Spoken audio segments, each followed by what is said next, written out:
क्या कोई देश सिर्फ बच्चे की नस्ल के लिए यात्रा करता है? क्या लद्दाख में वाकई आर्यन स्पर्म की खोज होती है?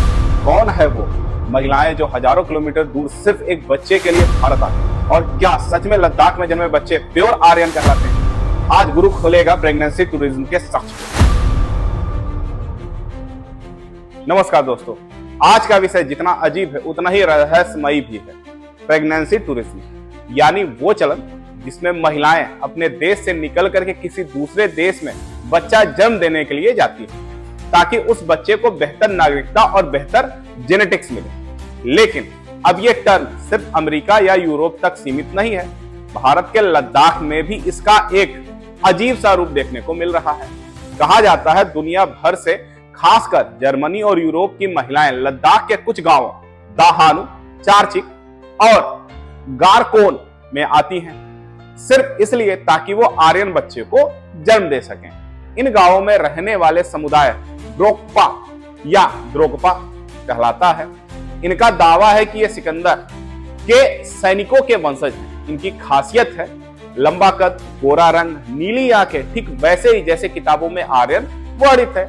इनकी संस्कृति अनोखी है। पुरुष मरून रंग का गाउन पहनते हैं, महिलाएं ऊन का चोगा और सिर पर एक रंगीन टोपी होती है जिसे टेपी कहा जाता है, जो बुरी नजर से बचाने के लिए माना जाता है। लेकिन अब यह सवाल उठता है, क्या ये प्योर आर्यन होने का दावा सच है या सिर्फ एक टूरिज्म प्रमोशन का जाल है? कश्मीर यूनिवर्सिटी के प्रोफेसर अहमद खान ने pregnancy tourism in Aryan village of Ladakh नाम का एक रिसर्च किया।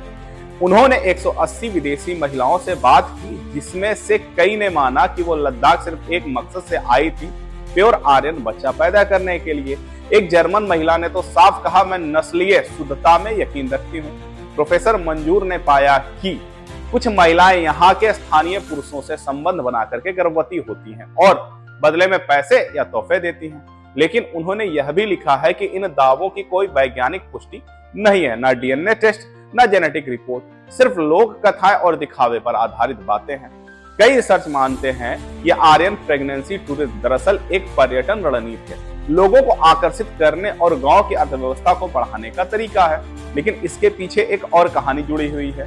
एडोल्फ हिटलर से। हिटलर मानता था कि आर्यन रेस सबसे शुद्ध है।